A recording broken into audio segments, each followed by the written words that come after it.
Kadambari silks కళ్యాణం కమనీయం anniversary sale సందర్భంగా best offers flat 50% discount.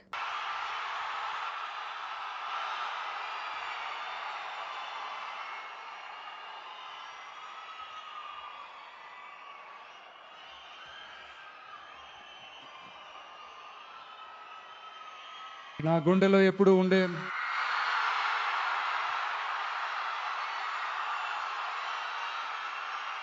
Karur సొంత మనుషులందరికీ నా హృదయపూర్వక నమస్కారాలు.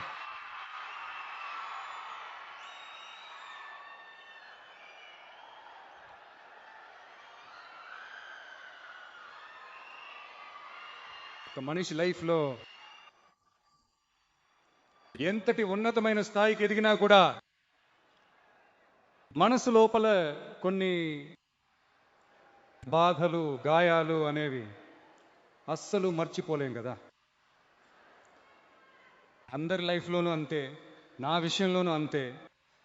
ఎన్నో బాధలు, గాయాలు, వాటన్నింటినీ దాటుకుని ముందుకు వచ్చాం. కానీ వాటన్నింటికంటే చాలా ఎక్కువ బాధను, గాయాన్ని మిగిల్చింది మాత్రం ఆ కరూరు సంఘటనే.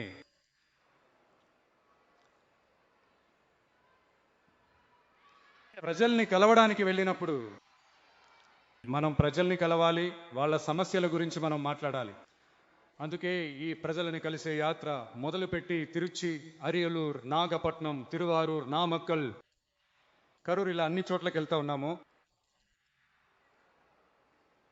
అరియలూరులో ఆ మీటింగ్ ముగించుకుని పెరంబలూరు వెళ్లే ముందు ఆ పెరంబలూరు పోలీసులు మమ్మల్ని అలర్ట్ చేశారు.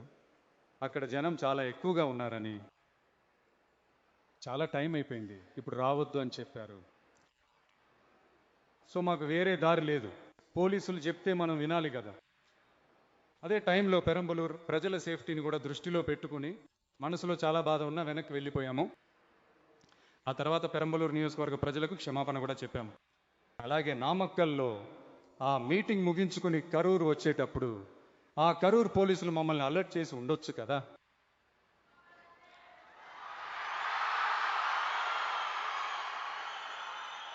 లేదు సార్, ఇక్కడ ఊహించిన దానికంటే జనం చాలా ఎక్కువగా ఉన్నారు, కంట్రోల్ చేయడం కష్టమవుతోంది, మీరు రావద్దు. ఏదైనా తప్పు జరుగుతోందని పోలీసులకు అనిపిస్తే చాలు, వాళ్ళు ఆ మీటింగ్ రద్దు చేయగలరు. మీటింగ్ని క్యాన్సిల్ చేసే పూర్తి హక్కులు వాళ్ళకు ఉంటాయి, మమ్మల్ని అడగాల్సిన అవసరమే లేదు. కానీ అవేమీ చేయకుండా హైవే నుండి ఆ స్పాట్ వరకు పోలీసులే మమ్మల్ని లోపలికి తీసుకొచ్చిన ఆ డ్రామా ఉంది చూడండి.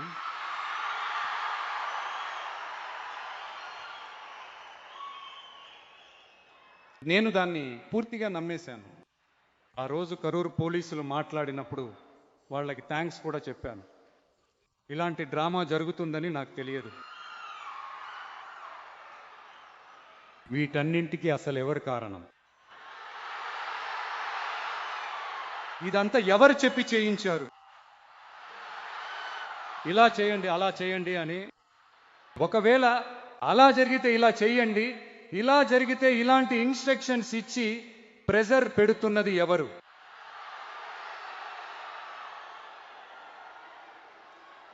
ఆ సంఘటనలో మనం ఎవరెవరిని కోల్పోయామో మీకు తెలుసా? టీవీలో నా ఫోటో కానీ పాట కానీ వస్తే అమ్మ విజయ్ మామ అని పిలిచేవాళ్ళు. వాళ్ళ అమ్మతో నవ్వుతూ చెబుతూ ఆ టీవీ స్క్రీన్ను పట్టుకుని ముద్దు పెట్టుకున్నాడు. అయ్యా, మా అక్క చెల్లెళ్ళ బంగారు తండ్రులను కోల్పోయాము. మాటలు కూడా సరిగ్గా రాని వయసులో ఒక పేపర్ మ్యాగజైన్లో నా ఫోటో చూస్తే ఆ అమాయకపు నవ్వుతో నవ్వుతూ ఆ దేవుడి లాంటి పసిపిల్లల్ని కోల్పోయామయ్యా. నా అక్క, చెల్లెలు, అన్న, తమ్ముడు ఇలా నా కుటుంబ సభ్యుల్ని కోల్పోయి ఆ బాధలో ఉన్న నన్ను మీరు హేళనగా మాట్లాడుతున్నారా? నా మీద నిందలు వేస్తున్నారా? ఇలాంటి ఒక సంఘటన జరిగిపోయింది. ఇదంతా ఎందుకు జరిగిందో అని బాధపడుతూ ఇంట్లో కూర్చుంటే పారిపోయి దాక్కున్నాడు అని అంటారా? నోరు ఉంది కదా అని ఏది పడితే అది మాట్లాడతారా?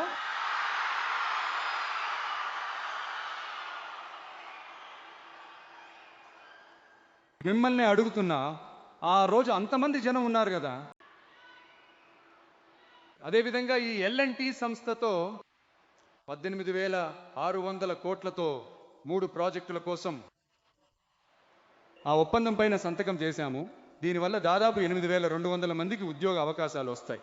నేను చెప్తున్నది ఆ 3 జిల్లాల వాళ్ళకే ఇన్ని ఉద్యోగాలు వస్తాయని. కురువై సాగు కోసం 134 కోట్లతో ఆ ప్రత్యేక ప్యాకేజీ పథకాన్ని ప్రకటించాము. మన రైతు సోదరులారా, మీకు నేను ఇప్పుడే చెప్తున్నాను, ఈ ప్రభుత్వం ఎప్పుడూ మీకు తోడుగానే ఉంటుంది. మహిళల రక్షణ కోసం సింగపెన్ స్పెషల్ ఫోర్స్ గురించి మీకు ముందే బాగా తెలుసు. రాబోయే అరిజ్ఞర్ అన్నగారి పుట్టినరోజున మీ అన్న ప్రభుత్వంలో మేనమామ బంగారు ఉంగరం పథకం ప్రకటిస్తాము. ఇవన్నీ అడిగారు కదా, హామీలు ఇచ్చారు, ఏమైంది ఏమైంది అని. ఈ దుష్ట శక్తుల్లాగా వీళ్ళు నిజమైన మేనమామలు కాదు, నిజమైన మేనమామ. అవును, మీరు చెప్పినట్లు ఇది నిజ సమయంలో జరుగుతున్నది.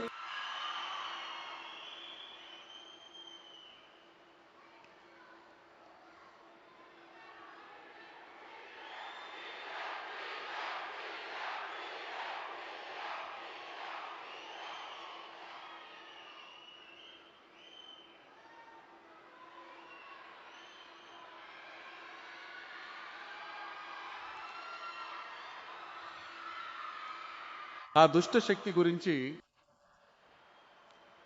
వాళ్ళ పరిపాలన పైన మేము వైట్ పేపర్ రిలీజ్ చేశాం కదా, దాన్ని సంక్షిప్తంగా చెప్పాలంటే, ఒక చిల్లు పడ్డ పాత్రలో నీళ్లు పోస్తూనే ఉన్నారు.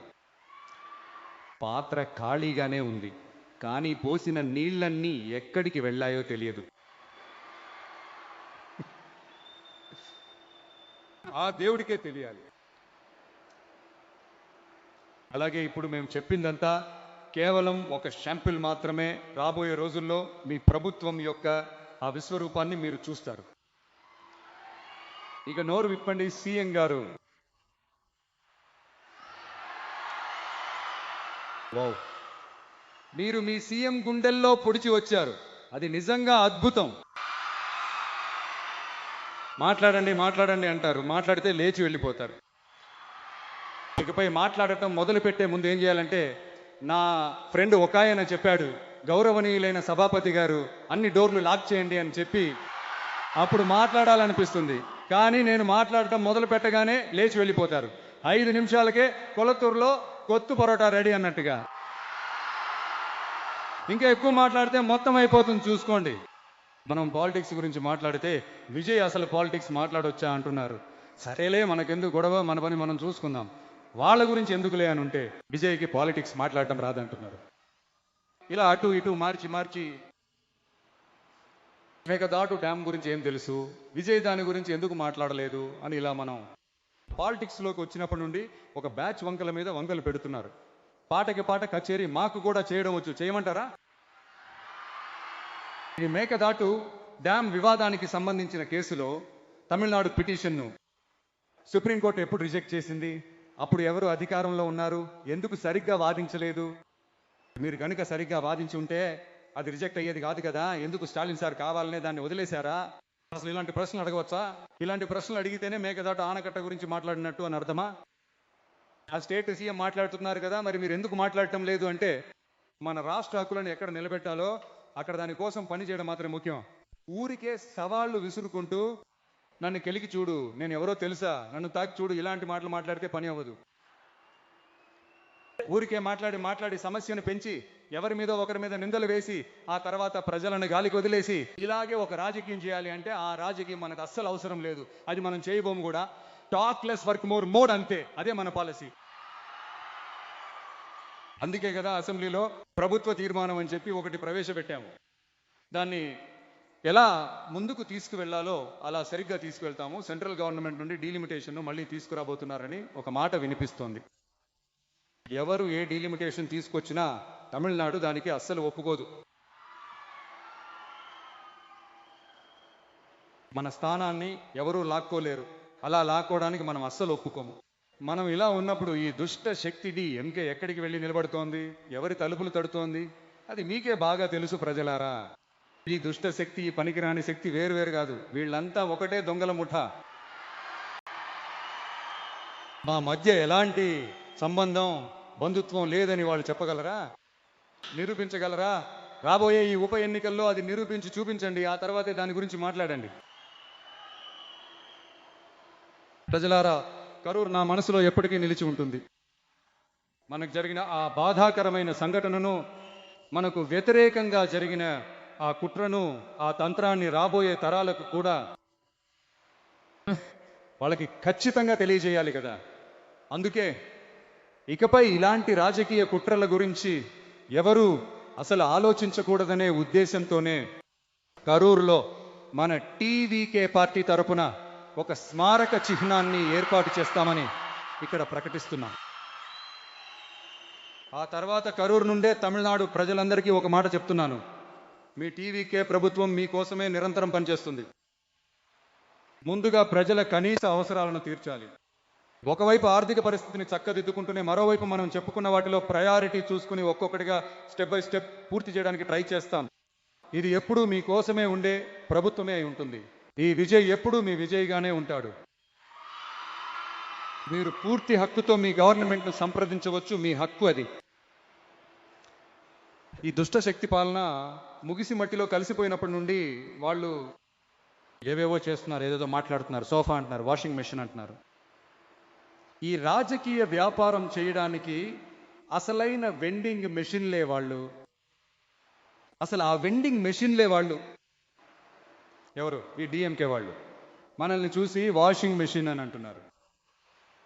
ఎన్నికల్లో ఓటుకు నోటు ఇచ్చే ఆ పద్ధతిని, ఆ సంస్కృతిని మేము పూర్తిగా తుడిచిపెట్టేశాము. ఎలక్షన్లోనే అలా పనిచేసిన మనకు ఈ గుర్రాలు, గాడిదల బేరసారాలు ఎందుకు? ప్రజలందరూ నా వైపు ఉన్నప్పుడు మనకి ఈ బేరసారాలన్నీ ఎందుకు అని అడుగుతున్నాను. ఈ దొంగటి ఎంకె ప్రభుత్వం ఊర్లను దాచుకుంటోంది. ఇలాంటి దోపిడీలు చేయడం వల్లే మీ కరూర్ కంపెనీ ఓనర్ ఒకరు ఇప్పుడు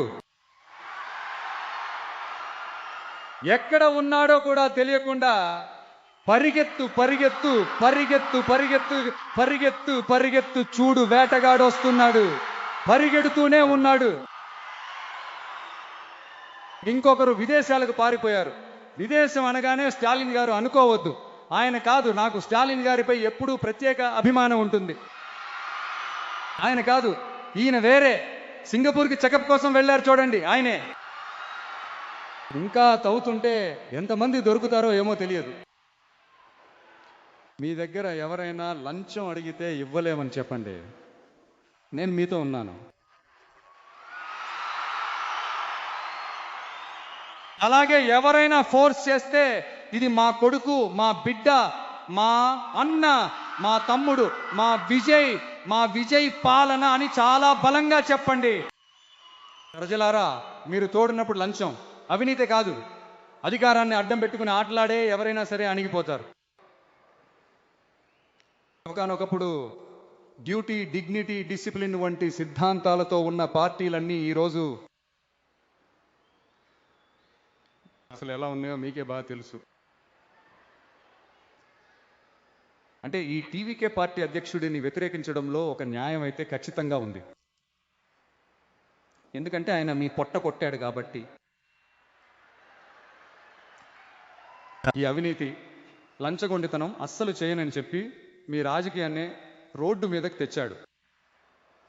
ప్రజలు కూడా ఇప్పుడు అతన్నే నమ్ముతున్నారు. సో ఈ విజయ్ని వ్యతిరేకించడంలో ఒక రాజకీయ న్యాయం ఉంది, అది అర్థం చేసుకోవచ్చు. కానీ ఈరోజు విజయ్ని చూస్తుంటే ప్రజలు తమ ఓటు హక్కును వినియోగించుకుని స్పష్టమైన తీర్పు ఇచ్చి వారి తరపున పనిచేయడానికి అతన్ని ముఖ్యమంత్రి పీఠంపై కూర్చోబెట్టారు. ఏదో ఇప్పటికి మీరే అధికారంలో ఉన్నట్టు విజయ్ కరూర్ లాంటి చోట్లకి వెళ్ళకూడదు, విజయ్ అక్కడికి వెళ్ళకూడదు, అది చేయకూడదు, ఇది చేయకూడదు అని మీరు అనడం నాకేం అర్థం కావట్లేదు. మీరు అధికారంలో ఉన్నప్పుడు స్టాలిన్ గారు పెట్టిన ఎన్నో నిబంధనలు, ప్రొసీజర్లు ఉన్నాయి. ఇప్పుడు కూడా అదే పునరావృతం అయితే ఏం న్యాయం సార్? కాదు. నేను తెలియక అడుగుతున్నాను, ఇంకా కలల్లోనే ఉన్నారా? ముందు నిద్ర లేచి రియాలిటీలోకి రండి. మీ పాలన పోయి టీవీకే పాలన వచ్చి చాలా రోజులైంది. సరిగ్గా చదువుకో సరిగ్గా చదువుకో అంటూ సుప్రీం కోర్టు నెత్తిన గట్టిగా మొట్టికాయలు వేసి మరీ చెప్పినా కూడా, సుత్తితో కొట్టినట్టు చెప్పినా డిఎంకే మేల్కోకపోతే అది కష్టమే అనిపిస్తుంది. రాజకీయాల్లో గెలుపోవటములు అనేవి చాలా సహజం సార్.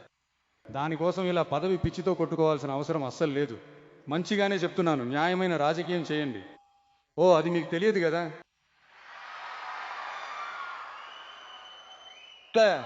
దుష్ట శక్తులను ఎవ్వరూ మార్చలేరు. పైగా వాళ్ళు తమంతట తాముగా మారుతారని అనుకోవడం కూడా అసాధ్యమైన విషయం. అందుకే అక్కడున్న క్రౌడ్కి తగిన పోలీస్ ప్రొటెక్షన్ ఉందా?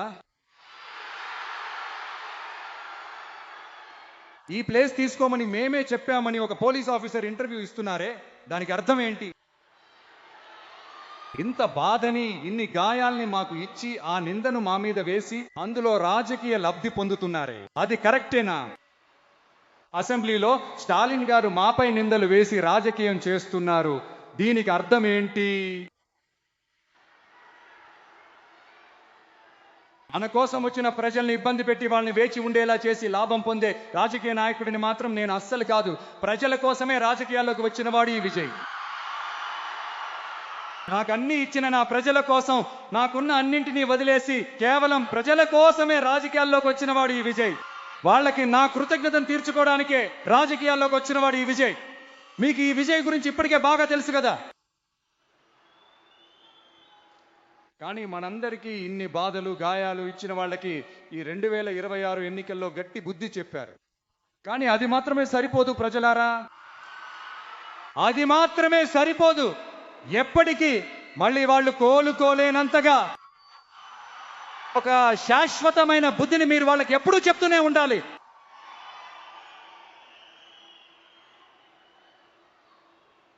ఇలాంటివన్నీ చేస్తే నా ప్రజల్ని వదిలేసి పారిపోతానని అనుకుంటున్నారా? ఎవరు వెళ్ళినా నేను నా ప్రజలను వదలను. ఆ రోజు చెప్పాను, ఈ రోజు చెప్తున్నాను, రేపు కూడా చెప్తాను. దిల్లు ఉన్నోడిలా చెప్తాను, గెత్తుగా చెప్తాను. డబ్బులా జనాలా అని అడిగితే నాకు నా ప్రజలే ముఖ్యం.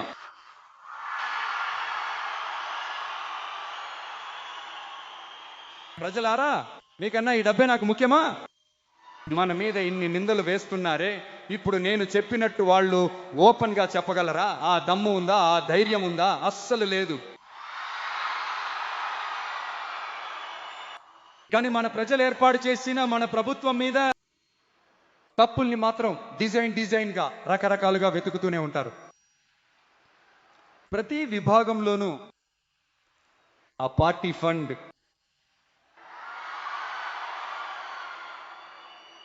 ఆ పార్టీ నిధి పేరుతో చేసే దోపిడీ అంతా ఈ దుష్ట శక్తులైనా సరే, పనికిరాని శక్తులైనా సరే, వీళ్ళిద్దరూ ఒకరి తర్వాత ఒకరు మార్చి ఇదే పని చేస్తూనే ఉన్నారు. దీంట్లో ఒక హైలైట్ కామెడీ ఏంటంటే, నేను అసెంబ్లీలో మాట్లాడేటప్పుడు కేవలం పార్టీ ఫండ్ అని మాత్రమే చెప్పాను. అది ఏ పార్టీ, ఏ ఫండ్, ఎవరు, పేరు ఏంటి అని ఏమీ చెప్పలేదు. పార్టీ ఫండ్ అని అనగానే వాళ్ళు ఎలా పారిపోయారో చూడాలి. అది అసలైన కామెడీ. అసలు వీళ్ళు ఎందుకు పారిపోతున్నారో నాకే మొదట అర్థం కాలేదు. తప్పు చేసిన వాళ్ళకి భయం ఉంటుంది అంటారు కదా, అదే ఇది. ఎలా ఉందంటే, మా నాన్న బీరువాలో లేడు, మా నాన్న అస్సలు బీరువాలో లేడు అని వాళ్ళంతటా వాళ్ళే చెప్పినట్టు ఉంది. అయ్యో ఎందుకు అడుగుతారు? వీళ్ళతో మామూలు కామెడీగా లేదు, నిజంగా చాలా ఫన్నీగా ఉంది, చాలా కూతిది. చెన్నైలో ఒక బ్రిడ్జ్ కట్టడం కోసం సాధారణంగా అయ్యే ఖర్చు కంటే చాలా ఎక్కువ ఖర్చుతో దాదాపు డబుల్ అమౌంట్తో ఒక టెండర్ వదిలారు. వాటన్నింటినీ ఇప్పుడు లోతుగా తవ్వి తీసి వాటన్నింటినీ ఇప్పుడు కనిపెట్టి క్యాన్సిల్ చేశాము. ఇంకా ఎన్ని కోట్ల అవినీతి, ఎన్ని లక్షల అవినీతి జరిగిందో నవ్వుతున్న కొద్దీ ఇంకా ఎన్ని బయటపడతాయో మాకే తెలియడం లేదు. ఒక్కొక్కరి ముసుగులు అలా తొలగిపోతున్నాయి. అయ్యో ఈ విజయ్ ఒక్కో కథను బయట పెడతాడని అందరూ ఏడుస్తున్నారు. వాళ్ళు చెవులోంచి రక్తం వచ్చేలా గట్టిగా అరుస్తున్నారు. అవును, అవినీతిలో ఉన్న వాళ్ళు ఇలాగే ఉంటారు. గడిచిన ఈ 50-55 రోజుల్లో అక్కడ చేసిన కొన్ని పనుల గురించి అసెంబ్లీలోనే చెప్పాను. కానీ ఇక్కడ కూడా కొన్ని విషయాలు చెప్పాలని అనుకుంటున్నాను. ఈ విద్యుత్ శాఖలో చాలా కాలంగా నిలిచిపోయిన ప్రమోషన్లను మేము ఇప్పుడు అందించగలిగాం. దానికోసం ఒక ఆవిడ కళ్ళల్లో నీళ్లతో మాకు కృతజ్ఞతలు చెప్పారు కదా, విమర్శించే వాళ్ళకి ఆ వీడియోలు అస్సలు కనిపించవు. ఇక లంచగొండితనాన్ని, అవినీతిని అస్సలు ఆపలేమని, అది వాళ్ళ రక్తంలోనే కలిసిపోయిందని అన్నవాళ్ళు వెళ్ళి ప్రతి గవర్నమెంట్ ఆఫీసును చూడండి, ఒక్క పైసా లంచం లేదు, ఒక్క పైసా అవినీతి లేదు. పనులన్నీ చాలా ఫాస్ట్గా జరిగిపోతున్నాయి. ఒక పెద్ద ఆయన చెప్తున్నారు, తమ్ముడు పనులన్నీ జరుగుతున్నాయి, కానీ అంతకు మించి మాకు చాలా గౌరవం ఇస్తున్నారు తమ్ముడు, మమ్మల్ని కూర్చోబెట్టి మరీ మాట్లాడుతున్నారు. ఇవన్నీ ఇంతకుముందు ఎప్పుడు జరగలేదు. వాడి దగ్గరికి వెళ్ళు, వీడి దగ్గరికి వెళ్ళు, ఆ ఆఫీసర్ని కలవండి అని చెప్పి తిప్పించుకునేవారు. ఇప్పుడు లంచాలు లేవు, అవినీతి లేదు, పనులన్నీ వెంటనే జరిగిపోతున్నాయి. జనం ఎంతో సంతోషంగా ఒక నిట్టూర్పు విడుస్తున్నారు. అది చూస్తుంటే మనకు చాలా హ్యాపీగా అనిపిస్తుంది. దీనికి మించి ఇంకేం కావాలి? ఎందుకు ఇవన్నీ చేయలేరు? మనసు అంటూ ఒకటి ఉంటే చేయొచ్చు, ఇప్పుడు చేయడం లేదా?